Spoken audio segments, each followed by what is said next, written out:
আসসালামু আলাইকুম। শাওলিন কিচেনে সবাইকে স্বাগতম। আশা করি বন্ধুরা ভালো আছেন। আজকে আমি আপনাদের সাথে শেয়ার করব বিফ শাহি কোরমা। দেখুন কিভাবে আমি বিফ শাহি কোরমা তৈরি করে ফেলি। নিয়ে নিচ্ছি 1 চামচ পরিমাণ পোস্তদানা, 7-8টা কাঠবাদাম, 7-8টা কাজু বাদাম, 8-10টা কাঁচামরিচ, 5-6টা সাদা এলাচ, 15-20টা গোলমরিচ সাদা, 4-5টা কালো গোলমরিচ, সামান্য জয়ত্রী। আপনারা যদি এখানে কাঠবাদাম বা কাজু বাদামের পরিবর্তে ইচ্ছে করলে চীনাবাদামও ব্যবহার করতে পারেন। এগুলোকে আমি এখন ভালো করে পাটায় বেটে নেব। নিয়ে নিচ্ছি 1 কেজি পরিমাণ গরুর মাংস।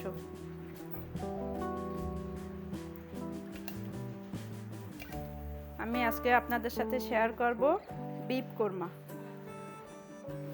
এর সাথে নিয়ে নিয়েছি আমি যে মশলাটা দেখেছিলাম, বাদাম, জয়ত্রী, গোলমরিচ, এলাচ, সেটা বেটে নিয়েছি, কাঁচামরিচ সেটা। আর নিয়ে নিচ্ছি 1 টেবিল চামচ পেঁয়াজ পেস্ট, 1/2 টেবিল চামচ আদা পেস্ট, 1/2 টেবিল চামচ রসুন পেস্ট। এটা আমি এটার সাথে দিয়ে দিচ্ছি।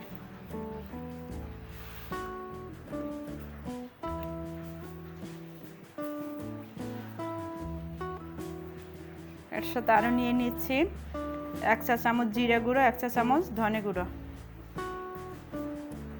নিয়ে নিচ্ছি স্বাদ মতো লবণ।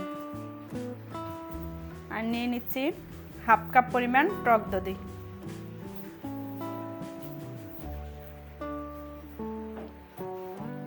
এটাকে আমি ভালোভাবে মথে মথে মেখে নেব।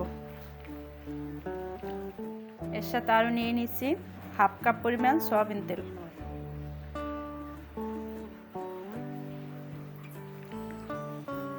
এটাকে আমি মথে মথে মিক্সড করব।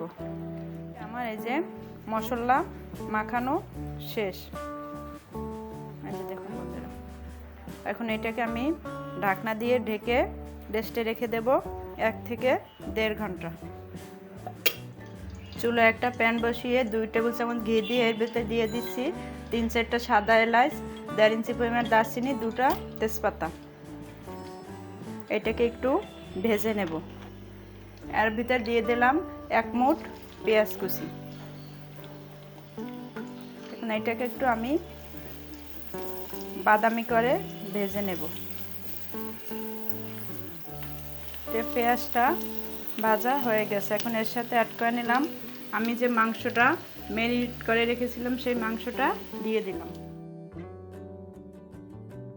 এটা কিন্তু নেড়ে চেড়ে মিশাই নেব।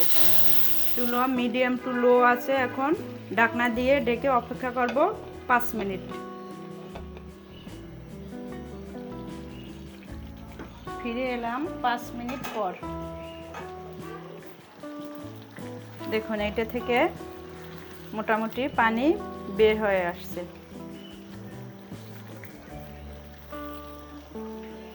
এখন এভাবেই এই পানিতে আমি আর কোনো এক্সট্রা পানি আজকে ইউজ করব না। এভাবে আমি রান্না করব আরও 20 থেকে 25 মিনিট।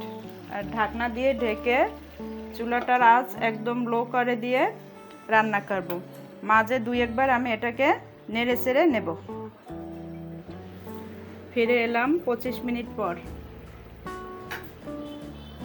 দেখুন মাংসটা একদম কষানো শেষ। এখানে আমি আজকে কোনো এক্সট্রা পানি ইউজ করিনি। মাংস থেকে যে পানিটা বের হয়েছিল ওইটা দিয়ে আমি মাংসটা কষাই নিলাম।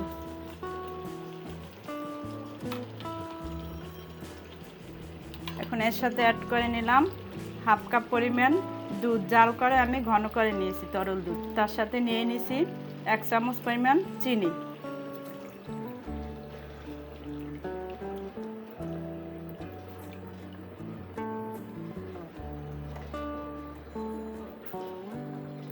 এখন মিডিয়াম টু লো আছে। এটাকে ঢাকনা দিয়ে ঢেকে রান্না করব আরও 5 মিনিট।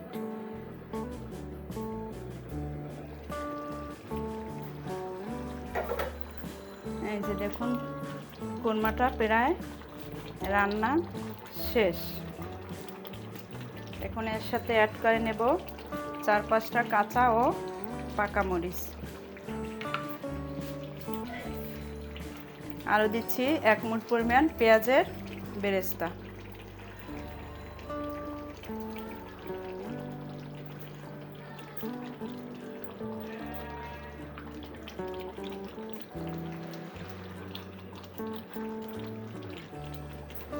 এটাকে নেড়ে চেড়ে মিশিয়ে নিলাম।